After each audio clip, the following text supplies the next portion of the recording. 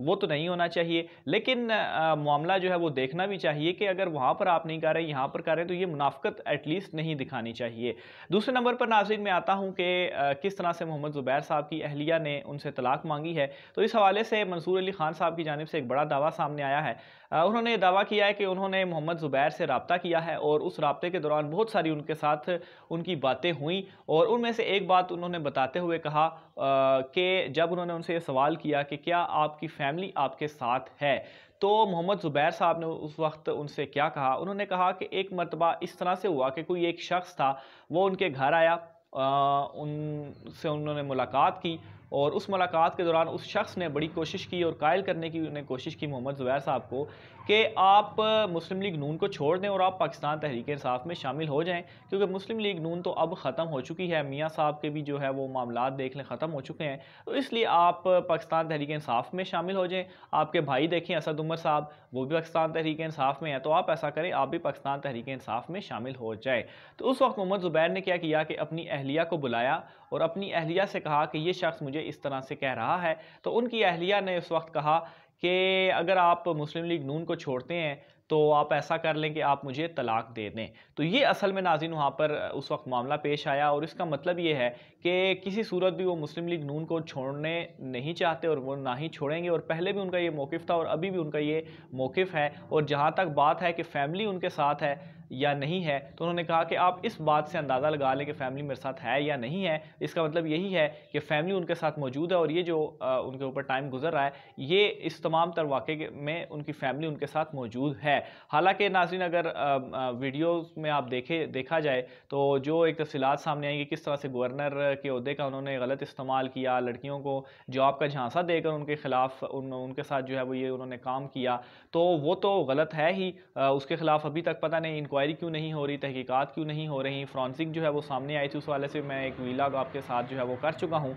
बहरहाल ये जो है वो असल तलाक वाला मामला हुआ, जो कि मंसूर अली ख़ान साहब जो है एंकर पर्सन एक्सप्रेस के, उन्होंने अपना जो है वो ये तमाम तर मामला बताया। आखिर में नाज़रीन नवाज़ शरीफ और मरीम नवाज़ के खिलाफात के हवाले से मैं बात करता हूँ मोहम्मद ज़ुबैर के इशू के ऊपर। तो मामला इस तरह से हुआ है कि जब से ये वीडियो स्कैंडल सामने आया है, उसके बाद नवाज़ शरीफ ने क्या किया, हालांकि एक्सप्लेनेशन दी गई है मोहम्मद ज़ुबैर की जानिब से दोनों को, और एक्सप्लेनेशन क्या दी गई कि ये वीडियो जाली थी और प्रोपेगेंडा किया जा रहा है और ये और वो सारा, ये इसी तरह की जो एक्सप्लेनेशन थी वो मौजूद थी।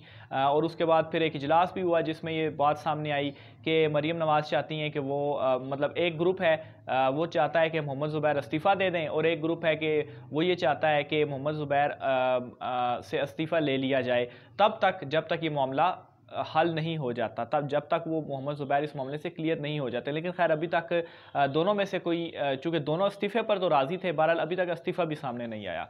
और मरीम नवाज़ ये कहती हैं कि अब मोहम्मद ज़ुबैर जो थे वो उनके तर्जुमान हैं और तर्जुमान रहेंगे। अब इस तमाम तर मामले के ऊपर नवाज़ शरीफ ने क्या किया, और ख़ास तौर पर ये नज़र भी आ रहा है कि मुस्लिम लीग नून की जितनी भी सरगर्मियाँ हैं उनमें मोहम्मद ज़ुबैर आउट है।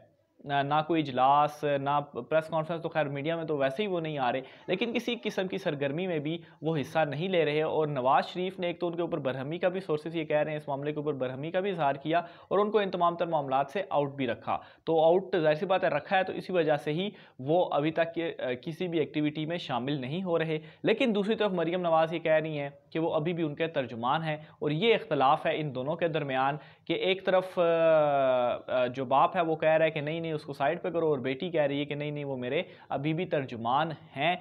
तो ये एक और नई कन्फ्यूजन अब मुस्लिम लीग नून में पैदा हो चुकी है। पहले शीन मीम वाली कन्फ्यूजन के जो बयानिया है, नवाज़ लीग के जो अरकान हैं, जो रहनुमा हैं, वो ऑलरेडी कन्फ्यूज़ तो हैं ही हैं उस बयानिए को लेकर, लेकिन अभी जो है वो मज़ीद एक ये भी चीज़ सामने आ गई, और मज़ीद अब कन्फ्यूजन मोहम्मद ज़ुबैर के भी माइंड में मेरे ख्याल से अब पैदा हो गई होगी। बहरहाल ये आपकी आज के इस व्लॉग की अहम तफसीलात थी जो कि आप तक मैंने पहुँचाना थी। आपने अपनी राय का इज़हार कमेंट बॉक्स में लाजमी करना है। ख़ास तौर पर जो ग़रीदा फ़ारूक़ी वाला मामला है, उस मामले को लेकर आप क्या सोचते हैं, उनके हवाले से अपनी राय का इज़हार कमेंट बॉक्स में लाजमी कीजिएगा। आज के व्लॉग से इतना ही, मुझे इजाज़त दीजिए। अल्लाह हाफ़िज़।